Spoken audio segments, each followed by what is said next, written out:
Just to say thank you so much for giving global communities the opportunity to share about what the work we're doing globally. I will be specifically speaking about a program that is funded by USAID that is being implemented here in Kenya that is called Cooperatives Leadership Engagement Advocacy and Research Program. But I'll also give an overview generally about who Global Communities is.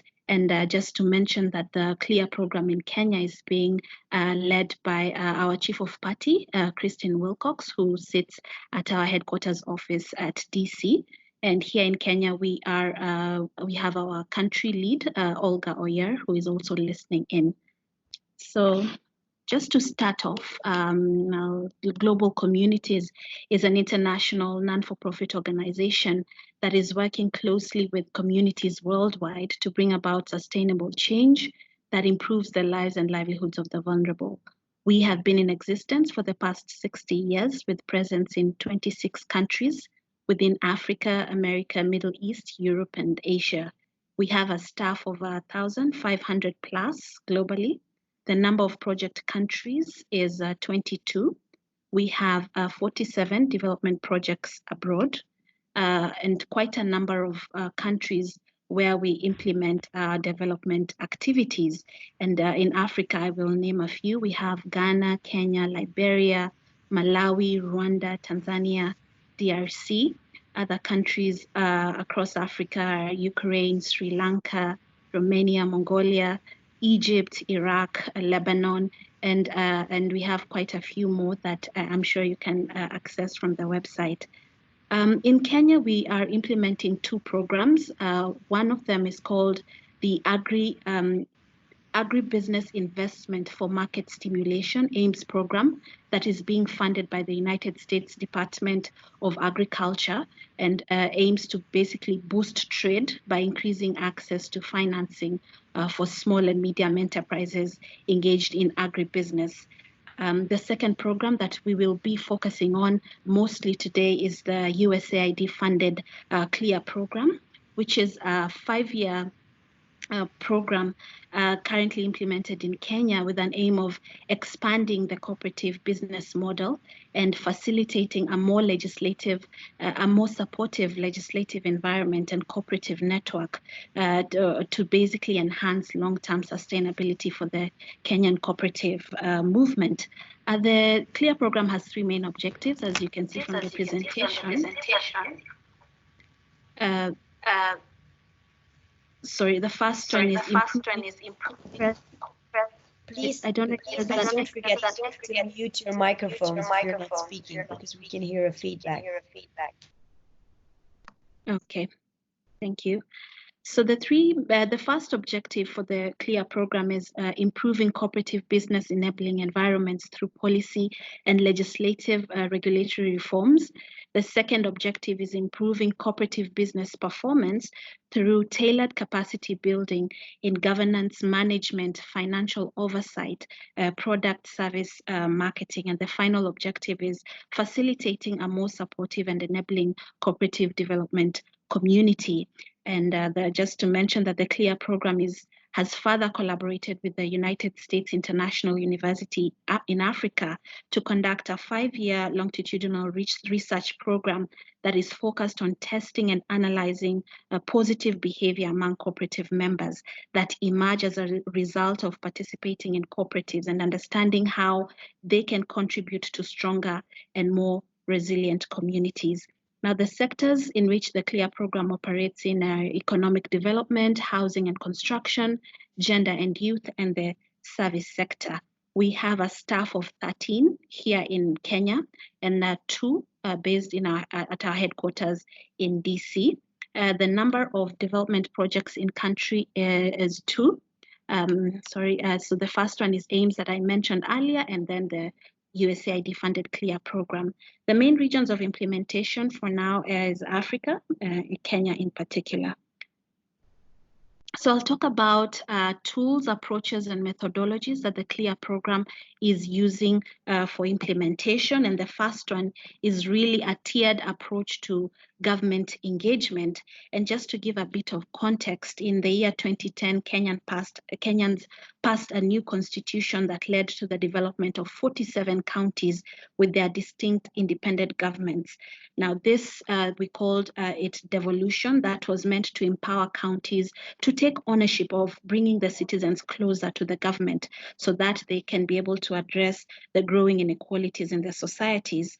Now, while devolution was a good and new initiative for the countries, we realized that most counties were still lagging behind in terms of implementation of their county-specific legislation, and hence the reason why the CLEAR program came in and developed a tiered approach that was aimed at working closely with targeted county governments to strengthen the enabling environment for cooperative business enterprises and enhance county-level support to cooperatives.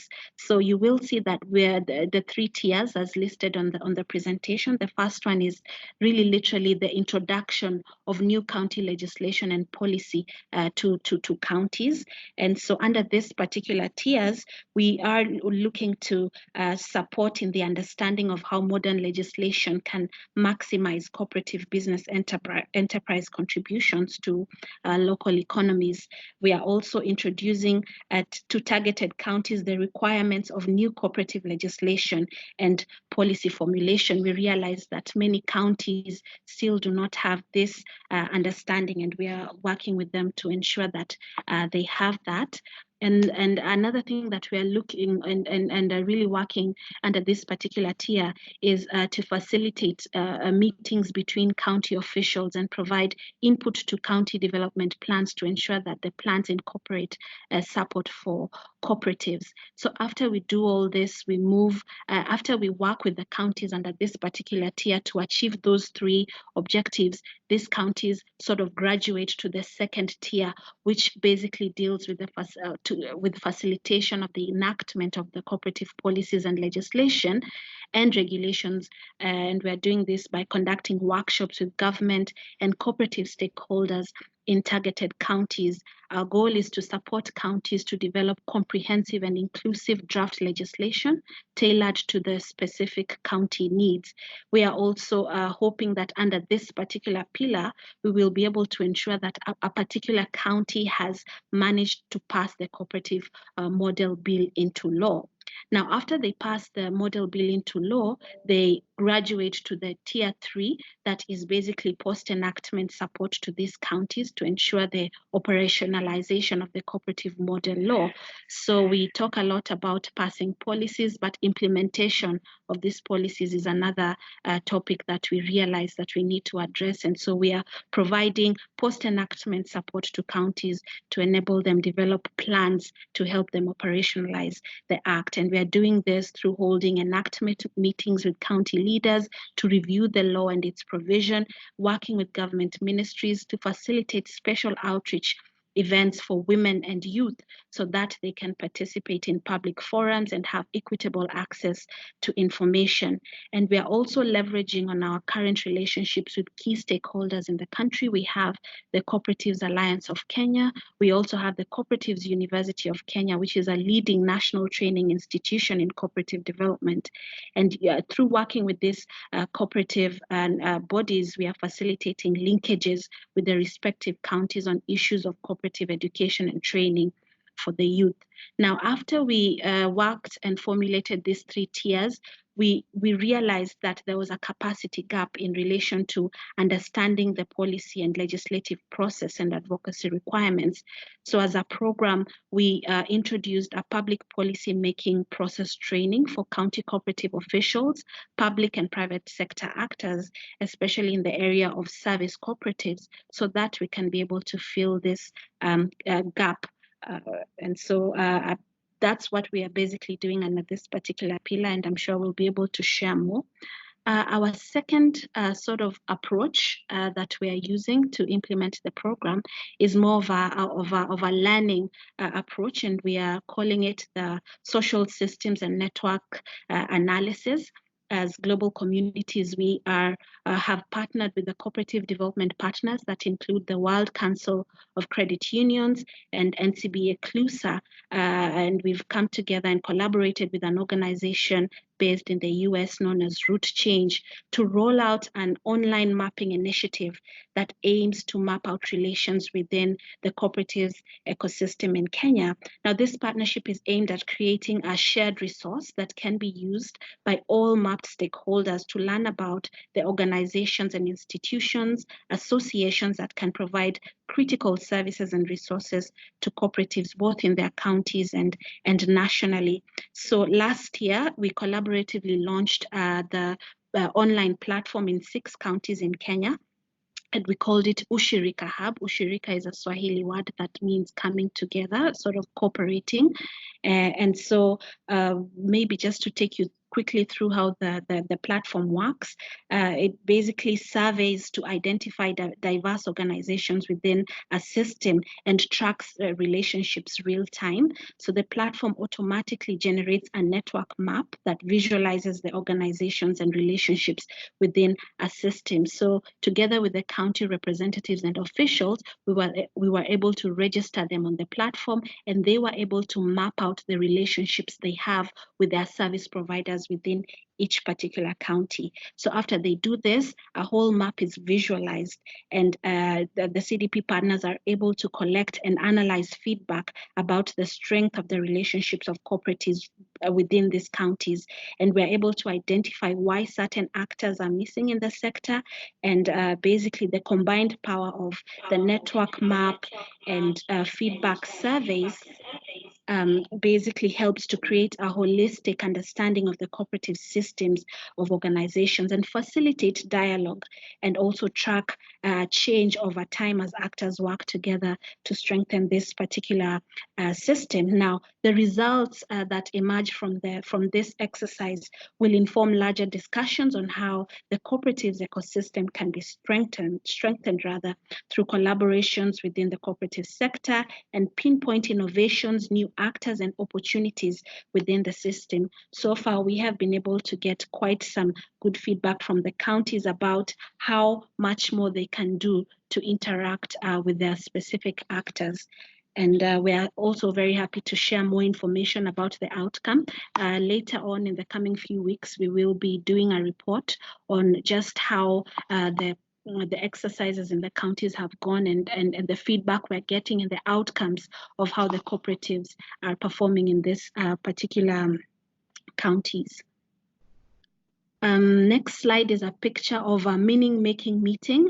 This is meetings that are conducted after we launched the Ushirika Hub in the counties. And so we have gone back early this year to the counties to pretty much share the results after the mapping process last year. And we are hoping that we will be able to produce the report that I mentioned earlier. Key lessons from these 2 particular approaches that CLEAR is implementing. Number 1, we realize in the policy work that we are doing in the counties that there is high demand for technical and financial assistance for cooperative policy and legislation formulation, especially among the county government. Number 2, we noticed that the inclusion of a change management strategy and implementation of policy programming for local government is truly key in bringing about policy reforms. And number 3, we have the issue of cost share, where budget and cost sharing between the local government and the implementers creates a sense of buy-in and goodwill, that we are not burdened to fully, fund programs and other stakeholders are not. But when we see that stakeholders are coming on board and also sharing and budgeting, we feel a sense of buy-in from them.